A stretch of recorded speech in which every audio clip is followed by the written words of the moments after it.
मयंक एक multinational company में branch manager की जॉब करता था। एक दिन मयंक को ऑफिस से घर जाने के लिए लेट हो गया था। सर्दी की मौसम होने के कारण रात भी जल्दी हो गई थी। ठंड भी बहुत शुरू हो चुकी थी। रास्ते में चलते चलते मयंक को अचानक एक आवाज सुनाई दी, रुक जाओ। मयंक वहीं पर ही रुक गया और पीछे मुड़ के देखा, लेकिन पीछे कोई भी नहीं था। फिर से वही आवाज सुनाई दी, सामने देखो। जैसे ही मयंक ने सामने देखा तो उसे जमीन पर कुछ चमकती हुई चीज दिखाई दी। मयंक दौड़ के उस चीज के पास गया और देखा तो यह कोई साधारण चीज नहीं थी, बल्कि एक चमकता हुआ हीरा था। उसने वह हीरा अपने हाथ में लिया।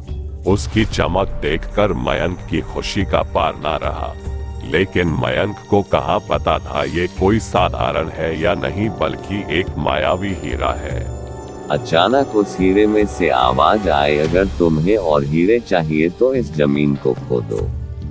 इस जमीन के नीचे बहुत सारे हीरे हैं। मयंक खुश हो गया। उसने उस हीरे को अपनी जेब में डाला और जमीन खोदना शुरू किया। करीबन 2 फीट खोद काम करने के बाद अचानक मयंक डर के मारे चिल्लाने लगा।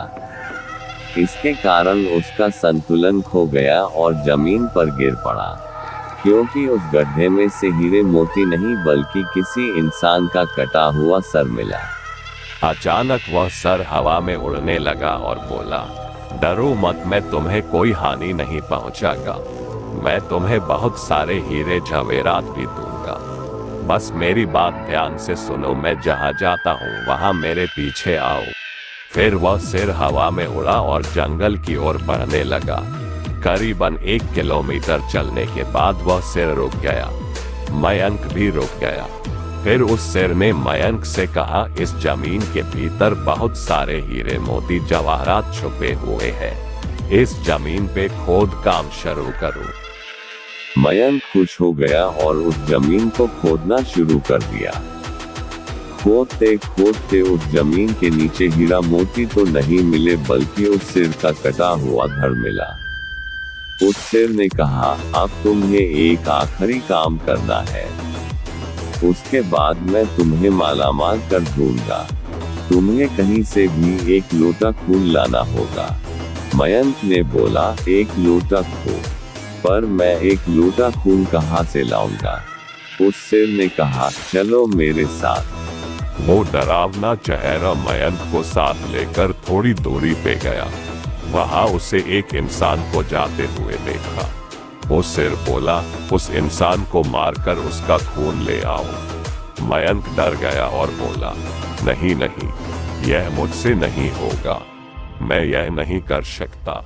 अगर तुमने ये काम नहीं किया तो मैं तुझे बहुत बड़ी मुसीबत में डाल दूंगा। फिर तुम्हारी पूरी जिंदगी नर्क बन जाएगी। मयंक ने हाथ जोड़कर उसे कहा, मुझे माफ कर दो। अगर मैंने उसे मार दूंगा तो मुझे पुलिस गिरफ्तार कर लेगी और मुझे जेल जाना पड़ेगा। उस सिर ने अपने तंत्र मंत्र की शक्ति से एक छुरी और लोटा प्रकट किया और गुस्से से बोला, अगर तुम मेरा ये काम नहीं करोगे तो मैं तुम्हारे पूरे परिवार को मौत के घाट उतार दूंगा। मयंक ने मजबूरी में आकर उस आदमी को मार डाला और उसका खून लेकर उस सिर के पास गया। वो सिर खून को देखकर बहुत खुश हुआ और बोला, ये खून मेरे शरीर पे डाल दे। उस सिर के कहने पर मयंक ने खून को उसके शरीर पे डाल दिया। फिर कुछ ही देर में वो कटा हुआ सिर उस शरीर पे जुड़ गया। ये सब देखकर मयंक की हालत अब खराब होने लगी। वो उस भूत को देखकर काफी डर गया। जैसे ही वो भूत जिंदा हुआ तो जोर जोर से हंसने लगा और डरावनी आवाज में बोला, तुमने बहुत बड़ी गलती कर दी कि तुम्हें मुझे फिर से जिंदा कर दिया। अब मैं सिर्फ तुम्हें ही नहीं बल्कि इस पूरे शहर को मौत के घाट उतार दूंगा। डर के मारे मयंक के मुंह से आवाज भी नहीं निकल रही थी। वो अपने जान बचाने के लिए वहां से दौड़ा, लेकिन उस भूत ने छलांग लगाकर मयंक को जमीन पे गिरा दिया और बोला, मुझे बहुत भूख लगी है, अब मैं तुम्हारा मांस खाऊंगा। जैसे ही उस भूत ने मांस खाने के लिए आगे बढ़ा कि तुरंत ही उसका सिर धड़ से अलग हो गया। मयंक समझ नहीं पाया कि आखिर यह चमत्कार हुआ कैसे। जब मयंक ने पीछे मुड़कर देखा तो एक अघोरी बाबा खड़े थे। उस अघोरी बाबा ने कहा, जब तुम उस आदमी को मारकर उसका खून ले जा रहे थे तभी मैंने देख लिया था और समझ गया कि कुछ तो बुरा होने वाला है, इसीलिए मैं तुम्हारे पीछे पीछे यहाँ तक चला आया और मैंने अपनी मंत्र की शक्ति से उस भूत को फिर से मार दिया। अब तुम निश्चित होकर अपने घर जाओ, अब तुम पर कोई खतरा नहीं है।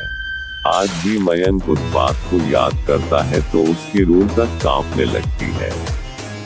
दोस्तों, आपको ये कहानी कैसी लगी प्लीज हमें कमेंट करके जरूर बताएं। लाइक और चैनल को सब्सक्राइब करें।